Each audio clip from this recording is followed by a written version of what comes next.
Hello అండి. అందరికీ నమస్కారం. ఈరోజు మన స్టోరీ వచ్చేసి 'mister attitude' episode number 3. Late చేయకుండా స్టోరీలోకి వెళ్ళిపోదాం. అర్ధరాత్రి 11 గంటలకి తన రూమ్ బాల్కనీలో నుండి తను సీక్రెట్‌గా అరేంజ్ చేసిన ఐరన్ లాడర్ ద్వారా కిందికొచ్చింది వేదు. సెక్యూరిటీ గార్డ్స్ అందరికీ తలా 1000 కొట్టి మరీ బయటకొచ్చింది. తన కోసం వెయిట్ చేస్తున్న రమణ, గీతలతో కలిసి బైక్ ఎక్కింది.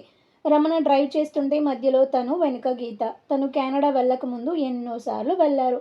రమణ 12 సంవత్సరాలుగా, గీత 10 సంవత్సరాలుగా పని చేస్తున్నారక్కడ. వేదుకి చాలా ఇష్టం వాళ్ళిద్దరూ.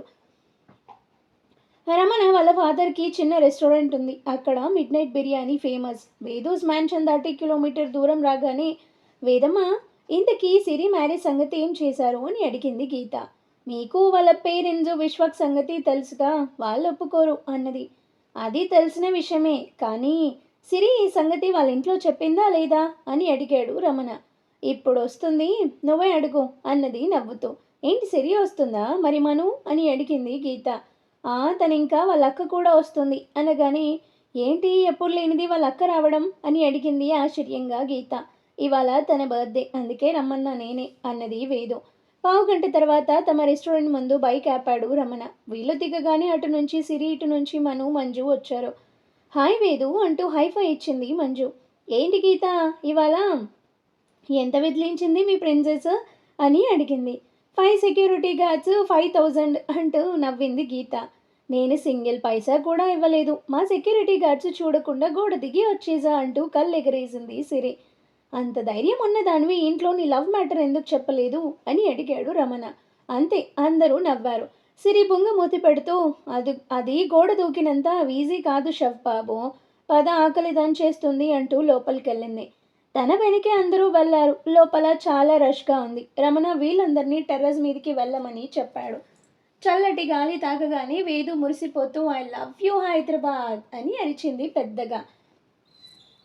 జాగ్రత్త, మీ మమ్మీకి కేక వినిపించిందా? Ramana chapter close. వా అంటూ ఫింగర్తో మెడ మీద కోస్తూ నాలుక బయటికి చాపింది సిరి జోగ్గా. వేదు అక్కడున్న చైర్లో కూర్చొని, సిరి, మను, ఇవాళ ఇంకో ఇన్సిడెంట్ జరిగింది. ఆ యాటిట్యూడ్ కింగ్ ఉన్నాడే, మా మమ్మీకి తనకి గొడవ జరిగింది అంటూ జరిగింది చెప్పింది. అది విని ఇద్దరూ షాక్గా చూస్తుంటే రమణ, మేడమ్స్, ఆ షాక్తో పాటు ఈ బిర్యానీ కూడా తినండి అంటూ వేడిగా సెగలొస్తున్న గుమగుమలాడే హైదరాబాదీ దమ్ బిర్యానీ అందరి ముందు పెట్టాడు. వేదు తింటూ యమ్మీ అంటూ ఆస్వాదిస్తూ, అవునే సిరి, ఇంతకీ మ్యాటర్ ఎప్పుడు చెప్తున్నావు అని అడిగింది. అబ్బా, ప్రశాంతంగా తిన్నివ్వు, ఆ సంగతి తర్వాత చూద్దామంటూ తినడంలో బిజీ అయింది సిరి. ఇంతకీ ఆంటీ ఏమన్నారు? హైదరాబాద్ అమ్మేజ్ అయినా సరే యాటిట్యూడ్ సంగతి తేల్చాల్సిందే అన్నారా అని అడిగింది మను. రమణ కూడా వాళ్ళతో కూర్చొని అందరికీ సర్వ్ చేస్తుంటే, ఇంట్లో ఎటు ఇదే పని, ఇక్కడ అవసరం లేదు అంటూ వేదు తనకి సర్వ్ చేసింది. గీత, రమణ, సిరి, మను వీళ్ళు వేదాంశి సైన్యం. ఏంటి అడిగావు అతని సంగతా? దినేష్ అంకుల్ వద్దని చెప్పి వెళ్ళాడు, కానీ తను వింటేనేగా, వినదుగాక వినదు అన్నది వాటర్ తాగుతూ. మొత్తానికి యాటిట్యూడ్కి త్వరలో పేలుతుందన్నమాట అంటూ నవ్వింది మను. కొంచెం డోస్ పడాలే మా బ్రోకి అంటూ సిరి కోపంగా పచ్చిమిర్చి కొరికింది. అలా అయితే మాలతి ఆంటీ కూడా రోహిత్ లాగా కొన్ని రోజుల్లో నేల మీద నడుస్తారు అన్నది మంజు. అందరూ తన వైపు చూశారు ఆశ్చర్యంగా. తను చాలా కామ్, అవసరమైతే తప్ప మాట్లాడదు. అలాంటిది అలా అనేసరికి మను, అక్క ఏంటి అంత మాట అనేసావు అని అడిగింది ఆశ్చర్యంగా. మను, నేను ఇంట్లో ఒక విషయం దాచాను, ఇప్పుడు మీరంతా ఆయన గురించి అలా మాట్లాడుతుంటే నా ఎక్స్పీరియన్స్ చెప్పాలనిపించింది అనగానే, ఏంటక్క దేని గురించి అని అడిగింది కంగారుగా. షీలా గురించి అన్నది సీరియస్గా. తను నీకెలా తెలుసు అని అడిగింది వేదు ఆశ్చర్యంగా. మా అక్క షీలా ముంబైలో MBA కలిసి చేశారు. తన బెస్ట్ ఫ్రెండ్ షీలా అంటూ మంజు వైపు చూసి, నాన్న నిన్న అసలు ఆ కేసు విషయంలో ఇన్వాల్వ్ అవ్వద్దని చెప్పారుగా, మరి కృతిక గురించి నీకెలా తెలుసు అని అడిగింది. అందరూ తినడం కంప్లీట్ చేసి తన వైపే చూస్తుంటే, అవును మను, షీలా చనిపోయాక నేను చాలా షాక్ అయ్యా. ఇంకా నాన్న పెళ్ళి కావాల్సిన ఆడపిల్లలు కోర్టు కేసులు అంటే కష్టమని నన్ను ఆపారు, కానీ కృతిక గారు వదలలేదు. అసలు ఏం జరిగిందంటే, షీలా, మంజు, శ్వేత, శ్యామ్, రితేష్ MBA కలిసి చేశారు. బెస్ట్ ఫ్రెండ్స్ అయ్యారు. షీలా పేరెంట్స్ కృతియుగ్ని కలిసిన రోజు చెప్పండి, మీకెందుకు మీ అల్లుడి మీద అనుమానం అని అడిగాడు యుగ్. వాళ్ళ పెళ్లి జరిగి సంవత్సరం అయింది సార్, ఈ సంవత్సరం చాలు అతనేంటో అర్థం కావడానికి. మా అమ్మాయిని ప్రేమించి పెళ్లి చేసుకున్నాడు. 6 నెలలు బాగానే ఉన్నారు. ఆ తర్వాత ఏమైందో తెలీదు. ఇద్దరి మధ్య గొడవలు మొదలయ్యాయి. నేను షీలాకి ఎన్నో సార్లు చెప్పా మా దగ్గరకొచ్చేయమని. తను వినలేదు. ఇంతలోనే ఇలా అయింది అంటూ కళ్ళు తుడుచుకున్నాడు. యుగ్ చూడండి, నేను అతన్ని ముందు కలవాలి. ఒకసారి మాట్లాడాలి. ఆ తర్వాతే చెప్తాను నేను ఈ కేసు తీసుకుంటానా లేదా అనే విషయం. మీ ఫోన్ నెంబర్ ఇచ్చి వెళ్ళండి అని చెప్పి వాళ్ళని పంపించేసి నెక్స్ట్ డే రోహిత్ని కలవాలని వ్యాస్ చేత ఫోన్ చేస్తాడు కృతిక్. ఎన్నిసార్లు చెప్పినా లిఫ్ట్ చేయకపోవడంతో స్వయంగా తనే వాళ్ళ ఇంటికి వెళ్తాడు. బయట కార్ దిగి లోపలికి వస్తుంటే సెక్యూరిటీ గార్డ్ ఆపేశాడు. ఎవరు కావాలి అని అడిగాడు సీరియస్గా. నేను రోహిత్ని కలవాలి అని కూల్గా చెప్తాడు. మా సార్ ఊర్లో లేడు, వెళ్ళండి అంటాడు అతను. ఆహా, ఆ మాట ఏదో వాళ్ళ పేరెంట్స్ చెప్తారులే కానీ నువ్వు తట్టుకో అంటూ ఒక్క తోపు తోసి లోపలికి వెళ్ళాడు. రోహిత్ని కలవడానికి తన ఇంటికి వెళ్తాడు కృత్యక్. కాలింగ్ బెల్ కొట్టగానే ఒక ఆమె వచ్చి డోర్ తీసి ఎవరు మీరు అని ఎగాదిగా చూస్తుంటే లాయర్నే కానీ రోహిత్ని పిలవండి అంటూ వెళ్ళి దర్జాగా సోఫాలో కూర్చున్నాడు. రోహిత్ ఊళ్ళో లేడు, మీరెందుకు తనని కలవాలి అని అడుగుతుంది సీరియస్గా. తన నెంబర్ నుంచి రోహిత్కి కాల్ చేశాడు. 2 సార్లు కాల్ చేసినా తను లిఫ్ట్ చేయకపోవడంతో చుట్టూ చూసి దూరంగా ఉన్న మొబైల్ తీసుకొని ఆ నెంబర్లో నుండి కాల్ చేశాడు. ఏంటండి ఈ దౌర్జన్యం? ఇంట్లోకి చొరబడమే కాకుండా మా సెల్ ఫోన్స్ తీసుకున్నారు, ఇదేం బాగోలేదు అన్నది కోపంగా. యుగ్ అదేమీ విననట్లుగా అందులో నుండి రోహిత్కి కాల్ చేస్తూ అందుకే ఫోన్స్కి లాక్ పెట్టుకోవాలి, నాలాంటి వాళ్ళు ఉంటారు మరి అనగానే ఆమె కొర చూసింది. అవతల రోహిత్ లిఫ్ట్ చేసి హా మమ్మీ చెప్పు అంటాడు. ఏం చెప్పు, బాటానా పారగానా అని వినిపించి ఏయ్ ఎవరు నువ్వు అని అడుగుతాడు కోపంగా. నా బయోడేటా నీకెందుకు కానీ నువ్వు ఊర్లోనే ఉండి ఎందుకు లేనని చెప్పిస్తున్నావో నాకు అర్థమైంది. నీకు ఈవినింగ్ వరకు టైం, వచ్చి కలవాలి, లేకపోతే ఏం చేయాలో అదే చేస్తాను. అడ్రస్ మెసేజ్ చేస్తాను, చూసొచ్చేయి అని కాల్ కట్ చేసి ఆమె వైపు చూస్తూ కొన్ని క్వశ్చన్స్ అడుగుతాను, టకటకా చెప్పాలి అన్నాడు. ఆమె ఏమండి అంటూ కేక వేసింది. లోపల నుండి ఒక ఆయన వచ్చి ఏమైంది అలా కేక వేశావు అని అడిగాడు విసుక్కుంటూ. ఈయన ఎవరో లాయర్ అంట, ఇంట్లోకి రావడమే కాకుండా బెదిరిస్తున్నాడు అన్నది కోపంగా. ఎవడ్రా నువ్వు, మర్యాదగా బయటికి వెళ్ళు అంటూ మీదికొచ్చి కాలర్ పట్టుకున్నాడు. యుగ్ ఆయనతో పెద్దవాళ్ళు కాబట్టి రెస్పెక్ట్ ఇస్తున్నాను, నాకు అసలే సహనం తక్కువ అంటూ చెయ్యి విడిపించి మీ కోడలు గురించి కొన్ని విషయాలు చెప్పాలి అన్నాడు.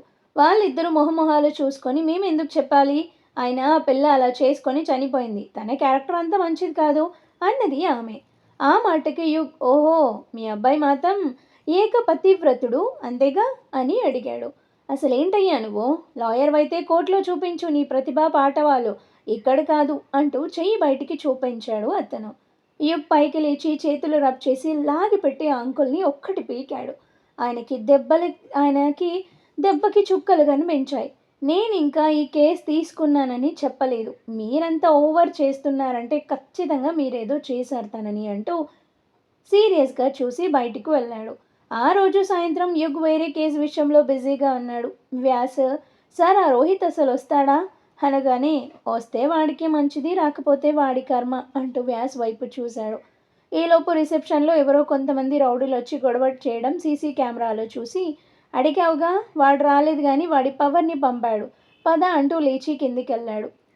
ఆ వచ్చిన వాళ్ళల్లో ఒకడు పిలవండి, ఎవడో అకృత్యగు ఇంటికొచ్చి వార్నింగ్ ఇస్తాడా, ఎవరితో పెట్టుకున్నాడో అర్థం అవుతుందా, బతకాలని లేదా వాడికి అంటూ పెద్దగా అరుస్తుంటే మనోడు వెనుక నుంచి వచ్చి భుజంపై చేయి వేసి నేనే కానీ ఏంటో చెప్పు అని అడిగాడు కూల్గా.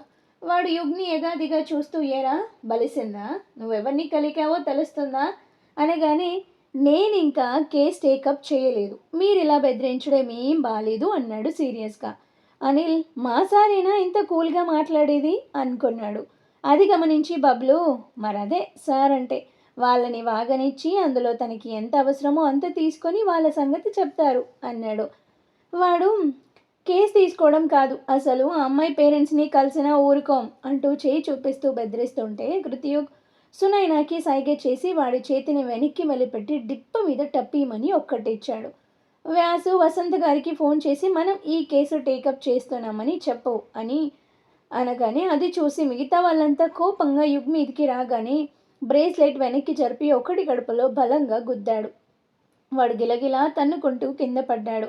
ఇంకోటి చొక్కా పట్టుకొని దగ్గరికి లాగి చెంపలు వాయించాడు. వచ్చిన వాళ్ళందరికీ వాయ తీసి మడిచి పక్కన పడేసి ముందు వాగిన వాడితో చెయ్యి, ఫోన్ చేయి నిన్ను పంపినోడికి అనగాని వాడు భయంగా ఫోన్ చేశాడు. రింగ్ అవుతుంటే యుగ్ ఫోన్ లాక్కున్నాడు. అవతల రోహిత్ ఏరా గట్టిగా ఇచ్చారా అని అడిగాడు. హాహా బాగా ఇచ్చా అంటూ నవ్వి కోర్టులో కలుద్దామంటూ కాల్ కట్ చేశాడు. తర్వాత షీలా ఫ్రెండ్స్ అందరికీ ఫోన్ చేసి 2 రోజుల్లో కృతజ్ఞని కలవమని చెప్పాడు వ్యాస్. మంజు మాత్రం తమ ఇంట్లో ఇలాంటి వాటికి ఒప్పుకోరని తను రాలేనని చెప్పింది. నైటు మంజు ఆఫీస్ నుంచి బయటకొచ్చి తన బండి కోసం చూసింది. ఎక్కడా కనబడలేదు. సెక్యూరిటీ గార్డ్స్ని పిలిచి అడిగింది కంగారుగా. వాళ్ళు చూడలేదని చెప్పడంతో అంత నిర్లక్ష్యం ఏంటి అని క్లాస్ పీకింది. ఈలోపు తన మొబైల్ రింగ్ అవుతుంటే లిఫ్ట్ చేసి హలో ఎవరు అని అడిగింది. మీరు సంవత్సరం నుంచి వాడుతున్న బండి కనబడడం లేదని కంగారు పడుతున్నారు. మరి 25 సంవత్సరాలు పెంచుకున్న కూతుర్ని ఇలా చేస్తే ఆ తల్లిదండ్రులు ఎంత బాధపడాలి అని అడిగారు. మీరెవరు అని అడిగింది ఆశ్చర్యంగా. ఫోన్ కట్ చేసి తన ఎదురుగా వచ్చి నిలబడ్డాడు కృత్యుగ్. మీరు అంటూ అయోమయంగా చూస్తుంటే నా పేరు కృత్యుగ్, క్రిమినల్ లాయర్. షీలా కేసు విషయంలో మీకు ఫోన్ చేయించింది నేనే. చూడండి నేను స్ట్రైట్గా పాయింట్కి వస్తా. మిమ్మల్ని కోర్టుకి రమ్మని చెప్పలేదు. మీ ఫ్రెండ్ గురించి డీటెయిల్స్ కోసం కలవమని కాల్ చేశాను. అది కూడా మా ఆఫీస్కి. మీ ఇంట్లో చెప్పాల్సిన అవసరం లేదు. వాళ్ళ భయాలు వాళ్ళకు ఉంటాయి. ఇక్కడ దాకా వచ్చిన నేను మీ ఇంటికి వచ్చి మీ పేరెంట్స్తో మాట్లాడడం పెద్ద విషయం కాదు. బట్ మీకే ప్రాబ్లం కావచ్చు. ఎల్లుండి మార్నింగ్ మీ ఫ్రెండ్స్ వస్తున్నారు. బట్ అందరిలో మీతోనే షీలా క్లోజ్ అని తెలిసింది. అందుకే వచ్చాను. మీ ఫ్రెండ్కి న్యాయం జరగాలి అంటే మీరు రావాలి. ఆలోచించుకోండి అంటూ వెళ్ళిపోయాడు. మంజు చెప్పడం ఆపి అందరి వైపు చూసింది. వేదు అండ్ అందరూ కూడా రెప్ప వేయకుండా తనని చూస్తున్నారు. తర్వాత అని అడిగింది వేదు యమ ఉత్సాహంగా. టైము 12 అయింది. కేక్ కట్ చేయాలేమో అని బేలగా చూసింది మంజు. మను ఏదో అనబోతుంటే అబ్బా మంజు అక్క ముందు కేసు విషయం చెప్పు, తర్వాత తీరిక కేక్ వద్దువు అనగానే చేసేది లేక మంజు మళ్ళీ జెట్ కాయిల్ అందుకుంది. శ్వేత, శ్యామ్, మంజు మాత్రమే వచ్చారు యుగ్ ఆఫీస్కి. రితేష్ ఎందుకు రాలేదు అని అడిగాడు. యుగ్ వాళ్ళ ముగ్గురు వైపు చూస్తూ ఎవరు మాట్లాడలేదు, ఏం చెప్పాలా అని ఆలోచిస్తున్నారా అని అడిగాడు యుగ్. అంటే సార్ అది అని నసుగుతుంటే సరే తన సంగతి తర్వాత చూద్దాం అంటూ శ్వేతని కొన్ని క్వశ్చన్స్ అడిగాడు. నెక్స్ట్ శ్యామ్ని, లాస్ట్కి మంజు వైపు చూస్తూ చెప్పండి ప్రేమించి పెళ్లి చేసుకున్న వాళ్ళ మధ్య అసలు గొడవలు ఎందుకు వచ్చాయి అని అడిగాడు. దానికంతటికీ కారణం రితేష్. వాడికి షీల అంటే చాలా ఇష్టం. వాడు ప్రపోజ్ చేసినప్పుడు ఫ్రెండ్స్ మధ్య లవ్ ఏంటి అని రిజెక్ట్ చేసింది. తర్వాత పరిచయం అయిన రోహిత్ ప్రపోజ్ చేయగానే ఒప్పుకుంది. అది వాడికి చాలా బాధ కలిగించింది.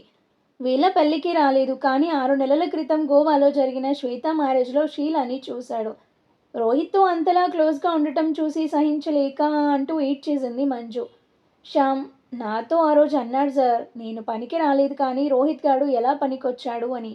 వాడి మాటల్లో కోపం, ద్వేషం బాగా బాగా అర్థమయ్యాయి అనగానే శ్వేత మ్యారేజ్ అయ్యాక అందరం బయలుదేరాం. వాడు రోహిత్ ఎదురుగానే షీలాని ఫ్రెండ్లీగా హక్ చేసుకొని ఐ మిస్ యూ అని చెప్పి వెళ్ళిపోయాడు. ఆ తర్వాత ఎవరి దారిన వాళ్ళు వెళ్ళిపోయాం. వాడు కావాలని అలా చేశాడు అనిపించింది. ఆ తర్వాత రితేష్ కావాలని షీలా వాళ్ళ ఇంటికి వెళ్ళడం, తనతో కబుర్లు చెప్పడం, రావడం ఇలా 2-3 సార్లు చేసేసరికి అసలే పెళ్ళి ఇష్టం లేని రోహిత్ పేరెంట్స్ అతనికి షీలా గురించి ఉన్నవి లేనివి ఎక్కించి చెప్పేసరికి వాళ్ళలో గొడవలు మొదలయ్యాయి అంటూ వివరించింది. ఈ విషయాలన్నీ మీకు షీలానే చెప్పిందా అని అడిగాడు యుగ్. అవును సార్, రోజూ ఫోన్ చేసి బాధపడేది. కానీ నెల క్రితం రోహిత్ మినిస్టర్ గారి అమ్మాయితో టూర్ వెళ్ళాడని తెలిసి తను నిలదీసేసరికి ఆడదానివి నీవే తిరుగుతుంటే మగాన్ని నేను తిరిగితే తప్పేంటి అని తనతో గొడవ పడ్డాడు. ఇంతలోనే ఇలా జరిగింది అంటూ చెప్పింది. మినిస్టర్ అంటే ఏ మినిస్టర్ అని అడిగాడు యుగ్. హోమ్ మినిస్టర్ నందకుమార్ అని చెప్పింది. యుగ్ వాళ్ళతో కాసేపు మాట్లాడి పంపించేశాడు. వారం తర్వాత కోర్టు నుంచి రోహిత్కి నోటీసులు అందాయి. రోహిత్ సైడ్ కూడా గట్టి లాయర్నే పెట్టాడు నందకుమార్. కానీ కృతయుగ్ షీలా పోస్ట్ మార్టం రిపోర్ట్ మార్చి రాసిన డాక్టర్ని కలిసి తనదైన శైలిలో విచారించి ఒరిజినల్ కోర్టులో ప్రవేశపెట్టాడు. అలాగే ఆ ఇంటి పని వాళ్ళని చేత కూడా సాక్ష్యం చెప్పించాడు. అసలు జరిగింది. రోహిత్ అంటే నందకుమార్ కూతురికి పిచ్చ క్రేజ్. అనుకోకుండా ఒక పబ్లో రోహిత్ని కలిసింది.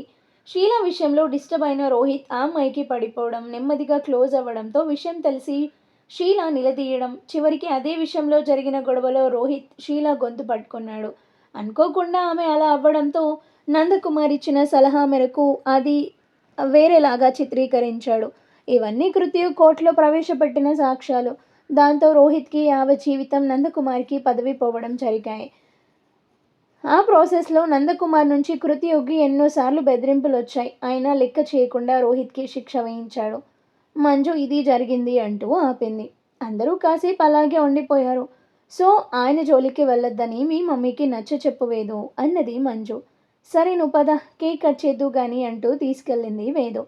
వారం రోజుల తర్వాత సిరి హౌస్ వాళ్ళ కాలేజ్లో ఓల్డ్ స్టూడెంట్స్ గెట్ టుగెదర్ కోసం రెడీ అవుతుంది సిరి. తన కోసం వచ్చారు వేదు, మను. వైట్ కలర్ లెహెంగాతో అదిరిపోయి ఎంట్రీ ఇచ్చింది డాక్టర్ పాప. ఇద్దరూ సిరి రూమ్లోకి వెళ్తుంటే ఎదురుగా వచ్చిన విశ్వక్ అనుకోకుండా వేదాంశికి తగలడంతో తను తూలి కింద పడిపోతుంటే చేయి పట్టుకొని ఆపాడు. వేదు థ్యాంక్స్ అంటూ వెళ్ళబోతుంటే ఒట్టి థ్యాంక్సేనా అని అడిగాడు నవ్వుతూ. షో అనుకుంటూ అదే నీకెక్కువ అన్నది వేదు. నువ్వు వేదాంశి కదా, మీరు ఎంబీబీఎస్ చేసేప్పుడు నేను ఇక్కడ లేను, అందుకే నిన్ను మిస్ అయ్యాను, ఇంకా అవ్వనులే అంటూ వెళ్ళిపోయాడు. తన వైపే కోపంగా చూస్తున్న వేదుతో నీకు పడిపోయాడు అంటూ నవ్వింది మను. ఏడ్చాడు. పద అంటూ సిరి రూమ్లోకి వెళ్ళింది వేదు. విశ్వ కిందికొచ్చి బ్రేక్ఫాస్ట్ చేస్తున్న తన పేరెంట్స్తో నాకు పెళ్ళి కుదిరింది అంటూ ఎదురుగా కూర్చున్నాడు.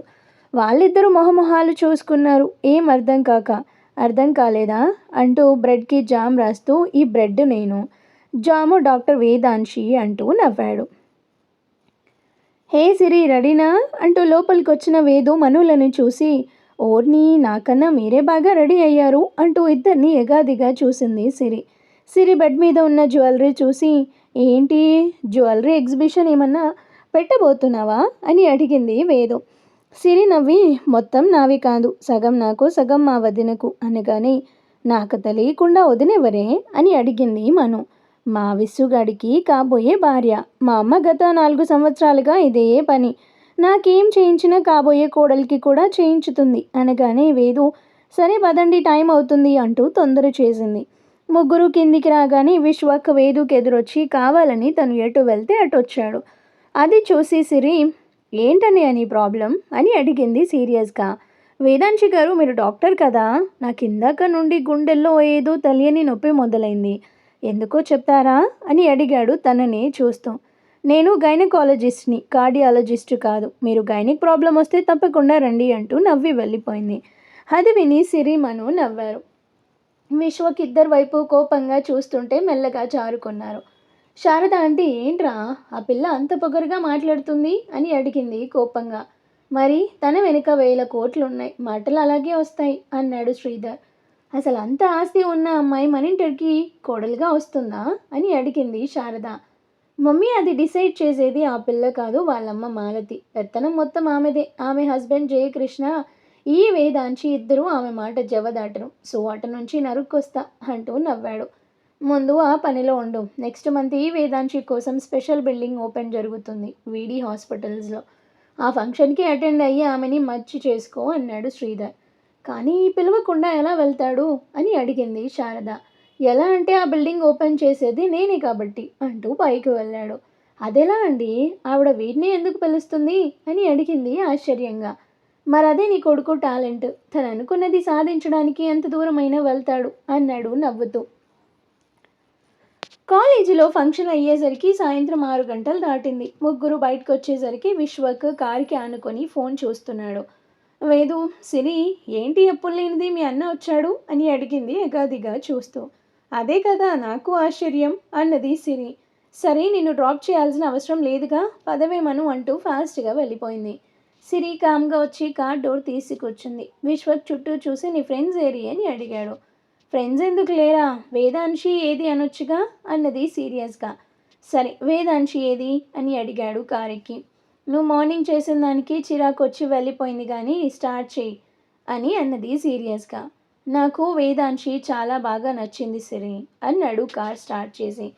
వేదాంశీనా, తన వెనుక ఉన్న ప్రాపర్టీస్ కూడానా అనగానే టూ స్మార్ట్ సిరి, రెండు అనుకో అంటూ నవ్వాడు. అయితే నీ హోప్స్ ఇక్కడే వదులుకో అన్నది. నో వే, విశ్వక్ అనుకోవడం అంటే ఎంత దూరమైనా వెళ్తాడు, అది నీకు తెలుసు, నువ్వు ఫిక్స్ అవ్వు. వేదాంశియే నీకు కాబోయే వదిన అనగానే చా అంత లేదు, అది ఒప్పుకోదు. ఎలా ఒప్పించాలో నాకు తెలుసు అంటాడు. ఏం తెలుసు నీకు అంటూ సీరియస్గా చూసేసరికి, చూస్తావుగా తొందర ఎందుకు, నా సంగతి అలా ఉంచి ఈ ఫోటో చూడు అంటూ మొబైల్లో ఫోటో చూపించాడు. ఒక 26-27 ఇయర్స్ ఉండొచ్చు. హ్యాండ్సమ్గా ఉన్నాడు. ద్విజేష్ అని నా బిజినెస్ పార్ట్నర్. ఈ మధ్య మన ఇంటికి కూడా వచ్చాడు. నువ్వు ఓకే అంటే పెళ్లి చూపులకు వస్తారు అన్నాడు సీరియస్గా. ఓకే అంటే అది మరి జెంట్స్ మ్యారేజ్ లుక్స్ అంటే బాగోదేమో అంటూ ఎగాదిగా చూసింది. వాట్ డూ యూ మీన్ అని అడిగాడు కోపంగా. I mean what I say అంటూ ఫోన్ని ఫోర్స్గా వెనక సీట్లోకి విసిరేసింది.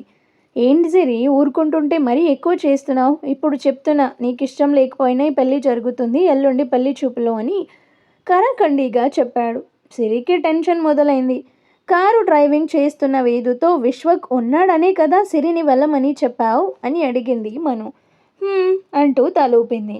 బట్ తనకి నువ్వు నచ్చావు. తను యూత్ ఐకాన్, ఎంతమంది అమ్మాయిలకి డ్రీమ్ బాయ్. కోర్స్ మీ అంత ప్రాపర్టీస్ లేకపోయినా పర్లే, సిటీ టాప్ బిగ్ షాట్స్లో ఒకడు, మరెందుకు అని ఆగింది. అంటే ఏంటే, అందగాడు, బాగా సంపాదిస్తాడు, యూత్ ఐకాన్ అయితే సరిపోతుందా? ఇలాంటి వాళ్ళు కెనడాలో నలుగురు ప్రపోజ్ చేశారు. బట్ నాకు కావాల్సింది ఇలాంటి వాళ్ళు కాదు అన్నది వేదు. మరి అని అడిగింది ఆశ్చర్యంగా మను. నా లిస్టు చాలా పెద్దది, అవన్నీ ఒప్పుకున్న వారిని పెళ్లి చేసుకుంటా అన్నది నవ్వుతూ. ఏది చెప్పు, ఆ లిస్టు విని పెడతా అంటూ మను ఉత్సాహం చూపించేసరికి, హా ఇప్పుడు కాదులే కానీ అంటూ ఏదో చెప్పబోతుంటే కార్ సడన్గా ఆగిపోయింది. వేదు ఎంత స్టార్ట్ చేసినా అది స్టార్ట్ కాలేదు. ఏమైందే అని అడిగింది మను. చూద్దామంటూ కార్ దిగి చూస్తుంటే అంతా బాగానే ఉంది, ఎందుకు స్టార్ట్ అవ్వలేదు అని మళ్ళీ ట్రై చేసింది. ఏమైంది దీనికి అంటూ మళ్ళీ దిగింది. లిఫ్ట్ కావాలా అని వినిపించి పక్కకి తిరిగి చూసేసరికి విశ్వ కారులో నుంచి దిగాడు. వీడేదో చేశాడు అనుకుంది సిరి కోపంగా. అవసరం లేదు అంటూ మొహం మార్చేసరికి, నువ్వు కోపంలో కూడా చాలా బాగున్నావు అంటూ నవ్వాడు. ఆడపిల్లలతో ఎలా మాట్లాడాలో నేర్చుకో అంటూ అటుగా వెళ్తున్న ఆటోని పిలిచింది వేదు. మను కూడా తన వెనకే వెళ్ళింది. విశ్వక్, ఏంటి సిరి నీ ఫ్రెండు మరీ అంత టెక్కు చేస్తుంది అంటూ కార్ రివర్స్ చేశాడు. నెక్స్ట్ డే మార్నింగ్ రూపేషు సిరి పార్క్లో కలిశారు. సిరి చెప్పింది విని, అప్పుడు కూడా నువ్వు మన విషయం మీ అన్నయ్యకి చెప్పలేదా అని అడిగాడు కోపంగా. లేదు, నీ గురించి తెలిస్తే వాడు ఊరుకోడు, అందుకే వేదుని మనుని పిలిచాను, వాళ్ళైతే ఏదో ఒక ఐడియా ఇస్తారని. అనగానే, నీకు అసలు మైండ్ ఉందా సిరి? ఎవరిని పట్టుకొని ఏం అడుగుతున్నావు? వాళ్ళకేం తెలుసు, నేను యుగికి చెప్తా, వాడే హ్యాండిల్ చేస్తాడంటూ ఫోన్ బయటికి తీశాడు. ముందు నన్ను విషయం ఇంట్లో చెప్పమని క్లాస్ పీకుతాడు. మళ్ళీ వద్దు, అదిగో వేదు వాళ్ళు వస్తున్నారు అంటూ చెయ్యి ఊపింది. ఏంటి లవ్ బర్డ్స్ ఏదో టెన్షన్లో ఉన్నట్టున్నారు అంటూ దగ్గరకు వచ్చింది వేదు. సిరి, మా విసుగాడు నాకు మ్యాచ్ తెచ్చాడు, ఏం చేయాలో అర్థం కావడం లేదు వేదు అంటూ వేదాంచి భుజంపై తల వాల్చింది డల్గా. అందులో అర్థం అయ్యేదేముంది, మీ విషయం చెప్పు అన్నది వేదు సిరి బుగ్గ మీద చిటికేసి. చెప్పగానే చెప్పించు కొడతాడు మా విసుగాడు. అయితే ఏం చేద్దాం అది చెప్పు అని వేదు అనగానే, నా మాట విని మా యుగ్ దగ్గరికి వెళ్దాం, వాడిని కన్విన్స్ చేసి అంకుల్తో మాట్లాడమని చెప్తా అంటూ రూపేష్ అందరి వైపు చూశాడు. ఎవరు ఆ యాటిట్యూడా అంటూ కళ్ళు ఎగిరేసింది వేదు. యాటిట్యూడ్ ఎక్కువే, బట్ ఎవరినైనా ఒప్పిస్తాడు, నచ్చ చెప్పో లేక చావగొట్టో. ఐ థింక్ నా బావమరిదికి రెండోదే కరెక్ట్ అంటూ నవ్వాడు. అవసరం లేదు, ఐ హ్యావ్ ఏ ప్లాన్ అంటూ ఒక ప్లాన్ చెప్పింది డాక్టర్ పాప. అది విని సిరి, మను, రూపేష్ వర్కౌట్ అవుతుందా అని అడిగారు ఒక్కసారే. డెఫినెట్గా అవుతుంది, నేను అన్ని అరేంజ్మెంట్స్ చేస్తాను, ఓకేనా అంటూ నవ్వింది. సిరి, తర్వాత ఇంట్లో తెలిస్తే అంటూ గుటికలు మింగింది. తొక్కలే, తెలిస్తే తెలిసింది, అప్పటికే మీ పెళ్ళి అయిపోతుంది, ఆ తర్వాత మిమ్మల్ని ఎవ్వరూ విడదీయలేరు, ఏమంటారు అని అడిగింది. ఏమో ఏమో తల్లో, నాకెందుకో ఎక్కడో డౌట్ కొడుతుంది అంటూ రూపేష్ మూలగా చూశాడు. మను, చిల్ బ్రో, ఏం కాదు, మేము చూసుకుంటాం అన్నది ఉత్సాహంగా. సిరి, నీకు ఓకేనా అని అడిగాడు తన వైపే చూస్తూ. దానికి డబ్బులు ఓకే కానీ నువ్వు లాగించు, ప్రోగ్రామ్ ఫిక్స్ అయ్యాక కబుర్ చేస్తాం, రిహార్సల్స్కి రా అన్నది వేదు. రూపేష్ కామ్గా వెళ్ళిపోయాడు. Next day Kritiyug office. తనకి పెళ్లి కుదిరిందని అందరికీ హ్యాపీగా స్వీట్లు గట్రా పంచుతున్నాడు వ్యాస్. కృతియుగ్ ఛాంబర్లోకి వచ్చి, సార్ నాకు పెళ్లి కుదిరింది అని చెప్పాడు ఆనందంగా. ఓ కంగ్రాట్స్ అంటూ స్వీట్స్ తీసుకొని, ఏం చేస్తుంటారు మా మేడం అని అడిగాడు. మేడమే సార్, లెక్చరర్ అంటూ పల్లికిలించాడు. సరే అట్టే ఎదురు చెప్పకు, అలాగే సలహాలు గట్రా ఇవ్వకు అంటూ చైర్లో నుండి పైకి లేచాడు. ఎందుకు సార్ అని అడిగాడు ఆశ్చర్యంగా. లెక్చరర్స్కి అలాంటివి నచ్చవయ్యా అంటూ స్వీట్ కొరికాడు. డోర్ ఫోర్స్గా తీసుకొని లోపలికొచ్చాడు రూపేష్. ఏంట్రా జెట్ స్పీడ్తో వచ్చావు, బట్ కరెక్ట్ టైంకి వచ్చావు. మన వ్యాస్కి పల్లి కుదిరింది, స్వీట్ తీసుకో, పండుగ చేసుకో అన్నాడు యోగ్. ఏం పండుగో ఏంటో, అక్కడ సిరి తన ఫ్రెండ్స్ కలిసి నన్ను పైకి పార్సల్ చేసే పనిలో ఉన్నారు అంటూ చైర్లో కూలబడ్డాడు. ఏం జరిగింది అని అడిగాడు యుగ్గు. ఏమైంది అని అడిగేసరికి మా బావగాడు సిరికి పెళ్ళి ఫిక్స్ చేశాడు. ఈ టింగర్ది ఇంతవరకు మా విషయం వాళ్ళ ఇంట్లో చెప్పలేదు. సరే నీ ద్వారా వెళ్దామని చెప్పినా వినకుండా తన బెస్ట్ ఫ్రెండ్ వేదాంశి అని ఉందిలే, తనకి చెప్పింది. ఆమె గారు ఒక భయంకరమైన ప్లాన్ చెప్పేసరికి ఈ టింగర్ది సరేనన్నది అంటూ వ్యాస్ చేతిలో స్వీట్ తీసుకొని కొరికి, ఏంటోరా ఆ డాక్టర్ పాప చెప్పిన ప్లాన్ విన్నాక ఈ స్వీట్ కూడా చేదుగా అనిపిస్తుంది అన్నాడు. ఏంటో ప్లాను అని అడిగాడు యుగ్. షో, నాకు లేని పేరెంట్స్ని బోలెడు ప్రాపర్టీస్ని క్రియేట్ చేసి పెళ్ళికి ఒప్పిస్తుందట అంటూ తల కొట్టుకున్నాడు. వ్యాస అని చూశాడు. తర్వాత అంటూ కళ్ళు ఎగరేశాడు యుగ్. ఏముంది, వాళ్ళు నమ్మేసి పెళ్ళి చేస్తారట, ఆ తర్వాత నిజం తెలిసినా ఏం పీకలేరు అన్నది. విశ్వక్ ఏమైనా తెలివి తక్కువవాడా? ఆవలిస్తే నువ్వు వాడే ఆయిల్ ఏ కంపెనీదో చెప్తాడు. అయినా ఇలా అబద్ధాలు దేనికి? అసలు ఎవరు ఆ డాక్టర్ అని అడిగాడు సీరియస్గా. రూపేష్ తన ఫోన్ తీసి వేదు, మను, సిరిల ఫోటో చూపిస్తూ ఇదిగో ఈవిడే వేదు అన్నాడు. ఈ పిల్లని ఎక్కడో చూసానే అనుకుంటూ ఫింగర్తో నుదురు టచ్ చేసి టీ స్టాల్ అనుకుంటూ, సరే నువ్వేం చేయాలనుకుంటున్నావని అడిగాడు. నా వల్ల కాదు బావా ఈ నాటకాలు గట్రా, రానని కరాఖండిగా చెప్పేస్తా అన్నాడు రూపేష్. రే, ఆ డాక్టర్ పాప వదలదు, నిన్ను ఈడ్చుకెళ్ళైనా సరే అక్కడ పడేస్తుంది. ఓ పని చేయి, ఇవాళ అర్జెంట్ పని మీద ఊరు పోతున్నా అని చెప్పి ఎక్కడికైనా చెక్కే, వారం తర్వాత రా, నేను డాడీ మమ్మీ నీతో వచ్చి మాట్లాడతామన్నాడు. వారం దాకా ఎందుకు, రేపే వెళ్దాం అన్నాడు ఆనందంగా. డాడ్ ఊళ్ళో లేరు, 1 వీక్ వరకు రారు. మళ్ళీ చెప్తున్నా, నువ్వు చెక్కే, వీలైతే ఇవాళే వెళ్ళు అంటూ వ్యాస్ వైపు చూసి, టైడ్ వాడింది చాలు, వెళ్ళి పని చూడు అన్నాడు. వ్యాస్ వెళ్ళాక, అమ్మయ్య నీతో మాట్లాడాక ధైర్యం వచ్చింది బావా, ఐ లవ్ యూ అంటూ లేచి యుగ్ని హక్ చేసుకొని ఇంకా వెళ్తా మరి అని విజిల్ వేసుకుంటూ హుషారుగా వెళ్ళిపోయాడు అక్కడి నుంచి. మరి ఆ తర్వాత ఏం జరుగుతుందనేది నెక్స్ట్ ఎపిసోడ్లో చూద్దాం. స్టోరీ నచ్చితే లైక్ చేయండి అండ్ అలాగే మన ఛానల్ని కూడా సబ్స్క్రైబ్ చేసుకొని హైప్ ఆప్షన్ని క్లిక్ చేసి పాయింట్స్ ఇవ్వండి. Thank you.